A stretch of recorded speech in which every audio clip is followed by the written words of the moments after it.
उसके बाद जब यहाँ तो बाबू लोग ने कहा कि पहले धमकी दिया कि हमें आईफोन दो तब मैं काम करूँगा। मेरा हम अपना हक मांगते हैं, वो भी वो लोग पूरा नहीं कर रहे, कहते हो जाएगा।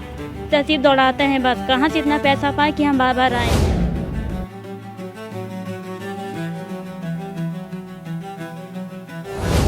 कितने दिनों से आप दौड़ रही हैं?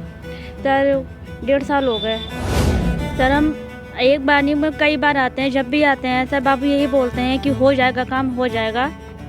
सर करते नहीं हैं। किसी भी सरकारी दफ्तर में आप जाते हैं, किसी भी अधिकारी के यहाँ अगर आप जाते हैं तो उनके दफ्तर में आप पाते हैं जो फाइलों का कामकाज देखते हैं बाबू। और ये बाबू बड़े कमाल की चीज़ होते हैं, दौड़ाने में माहिर होते हैं। ऐसे एक बाबू हैं स्वामी दयाल, वन विभाग में तैनात हैं और एक लड़की को दौड़ा रहे हैं। इनके पिताजी नंदूराम जी वन विभाग में दरोगा थे और दरोगा के पद से वह 31/5/2023 को रिटायर हो जाते हैं। गोंडा में उनकी तैनाती थी। रिटायर होने के बाद उनकी मृत्यु हो जाती है। मृत्यु उनकी 30/11/2024 को हो जाती है, जिसके बाद यह लड़की लगातार पेंशन पाने के लिए चक्कर लगा रही। कोषागार से लिखा पड़ी हुई है और वन विभाग को भेजा गया है, जवाब मांगा गया है, लेकिन वन विभाग के बाबू स्वामी दयाल जवाब नहीं दे रहे हैं, दौड़ा रहे हैं। अब आपको बता दें, इस बिटिया का परिचय थोड़ा सा आपको बता दें हम। सुमन नाम है इसका, पुत्री नंदूराम, निवासी जो है ग्राम आशापुर चंदैया, पोस्ट रसूलाबाद, जिला अयोध्या की रहने वाली है। ये अयोध्या से दौड़ कर आती हैं और चक्कर लगाती हैं, अपने मौसा जी के साथ में आती हैं, बाबू से पूछती हैं। फ़ोन पर जब पूछा जाता है तो कह देते हैं बस हो जाएगा, आजकल करते हुए पता इनका कहना है कि 1 साल से ज़्यादा का समय हो गया है। और इन्होंने अपने देवीपाटन मंडल के जो आयुक्त हैं दुर्गा शक्ति नागपाल जी, उनको एक एप्लीकेशन दिया। एप्लीकेशन में साफ तौर से कहा है, लिखा है उसमें कि स्वामी दयाल जो बाबू हैं उनके द्वारा रिपोर्ट लगाने के नाम एवज में आईफोन की मांग की गई। तो इन्होंने कहा पैसे नहीं हैं। कहाँ से लाएगी पैसे? अरे वारिस कैसे हैं आपको ये भी बता दें। नंदूराम जी जो हम इस दुनिया में हम के बीच नहीं हैं, उनके 2 पुत्रियाँ थीं। बड़ी पुत्री की शादी हो गई है, वह अपने घर आती जाती है। अब ये छोटी पुत्री हैं सुमन, और कोई नहीं है। इनकी मम्मी का देहांत पहले ही हो गया था, दादी बाबा भी नहीं है, कोई नहीं है इस बच्ची के। आँख में आंसू है बच्ची के। ये आंसू बाबू साहब आपको दिखाई नहीं पड़ रहे हैं? आपके बच्चे नहीं है क्या आपके दया नहीं है, जैसा कि इसका आरोप है? अगर आरोप सही है तो आपको तकलीफ नहीं होती है? कहाँ ला ले जाएंगे? रह जाएगा यहीं पर सब। ज़मीन सरकारी होगी, सरयू घाट के किनारे जाएंगे आप अंतिम संस्कार में, अपनी ज़मीन में? ये कहा नहीं जा सकता, ये बाद में घर वाले तय करते हैं। दुख होता है, पीड़ा होती है।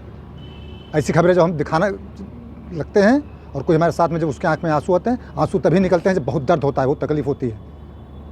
अयोध्या से यहाँ आना और जाना समझ लीजिए कम से कम 500 रुपये व्यक्ति का खर्चा हो जाएगा। सुबह 8 बजे घर से निकलना, 10 बजे गोंडा पहुँचना, 10 बजे चक्कर लगाना, बाबू साहब कर दीजिए, बाबू साहब कहने का आज हो जाएगा, कल हो जाएगा। ये संवेदनाएँ शायद हमारे समाज की मर गई हैं। बाबू साहब से भी हम बात करेंगे कि आखिर क्यों नहीं कर रहे हैं, लेकिन ये चीज़ें नहीं होनी चाहिए। बहरहाल मिली है। क्या नाम है आपका? सर सुमन भारती।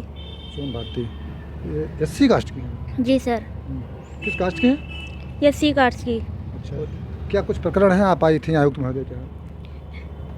सर हम एक बार नहीं में कई बार आते हैं, जब भी आते हैं सर बाबू यही बोलते हैं कि हो जाएगा, काम हो जाएगा। सर करते नहीं हैं। पूरी बात बताइए, क्या है?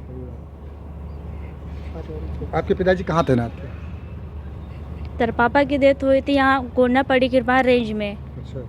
उसके बाद भी जो पापा की तबीयत खराब हुई, गांव पे आ गए। फिर पापा की यहाँ पे जब वहाँ से तबीयत खराब हुई, गांव पे यहाँ पापा की यहाँ हो गई, डेथ हो गई। फिर उसके बाद 1 हफ्ते बाद हम लोगों ने दौड़ा भागी किया कि हाँ पापा को पेंशन मिलती थी, तो सब बोले कि मैं कुंवारी हूँ, हमको मिल सकती है। उसके बाद जब यहाँ तो बाबू लोग ने कहा कि पहले धमकी दिया कि हमें आईफोन दो तब मैं काम करूँगा। उसके बाद में फिर हम लोग ने 1 हफ्ते बाद जब आया तब कह रहे 50,000 दो। ये बार बार धमकी देते हैं, फिर कहते हैं कि 20,000 दो। कौन है बाबू? स्वामी दयाल बाबू हैं। जब भी आते हैं पड़ी कृपा रेंज गोंडा। अच्छा, वन विभाग में? जी सर, वन विभाग में। सर जब भी आते हैं तो यही बोलेंगे ये हो जाएगा काम। तेरे हफ्ते में आते हैं हम लोग फैजाबाद रसूलाबाद जो है गांव से आते हैं 70-80 किलोमीटर है। सर बताइए इतना मेरे पास पैसे हैं नहीं, मैं कैसे आती हूँ ये तो हम ही जानते हैं। मेरे कोई दीदी के अलावा भाई के अलावा कोई है नहीं। मेरा हम अपना हक मांगते हैं, वो भी वो लोग पूरा नहीं कर रहे, कहते हो जाएगा। तहसील दौड़ाते हैं बस, कहाँ से इतना पैसा पाए कि हम बार बार आएँ। अच्छा, कोषागार वन विभाग ने आपको कोषागार भेजा, जी जैसा कुछ ने पत्र में लिखा है, जी तो सर। कोषागार से भी कोई लेटर भेजा गया वन विभाग को? जी हाँ, सर भेजा गया था, आनाकानी कर रहे हैं वो लोग। क्या भेजा, मांगा गए थे? सर जवाब मांग रहे हैं। जी सर, कितना देना है कितना नहीं। अच्छा, जी तो वन विभाग देने में आनाकानी कर रहा है, जी सर। बाबू कर रहे हैं। जी बाबू का नाम है स्वामी दयाल। अच्छा, अभी आप आई थी यहाँ, कमिश्नर साहब से कई बार मिल चुकी हैं? सर 2 बार। अच्छा, डीएम साहब से? 2 बार। हाँ, जी सर।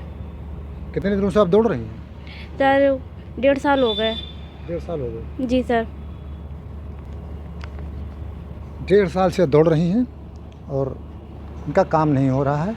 और वन विभाग ने खुद पत्र लिखा है, साफ तौर से सुमन को पत्र लिख के खुद माना है कि अविवाहित, विधवा, तलाकशुदा पुत्रियों के नाम तथा जन्मतिथि यथेष्ट प्रमाण पत्र के साथ अंकित कर संबंधित कार्यालयाध्यक्ष, विभागाध्यक्ष को प्रस्तुत किया जाएगा। मतलब यह पेंशन पाने की श्रेणी में आती हैं, अविवाहित हैं भी ये, लेकिन इसके बावजूद इनको पेंशन 1.5 साल हो गया दौड़ते हुए। सोचिए अगर इनको पेंशन मिलती होती तो शायद इनका गुजारा हो जाता, पढ़ाई लिखाई में भी इनके काम आता, पिताजी होते तो यह दिक्कत तो शायद नहीं होती। लेकिन अभी यह 1.5 साल से चक्कर लगा रही हैं और इनका काम नहीं हो रहा है। उम्मीद है कि अधिकारी इस पर ध्यान देंगे और अगर आरोप इनके सही हैं, आरोप जिस प्रकार से प्रथम दृष्टया लग रहा है तो आरोप सही लग रहा है, इनके मामलों में जांच होगी और कार्रवाई होगी।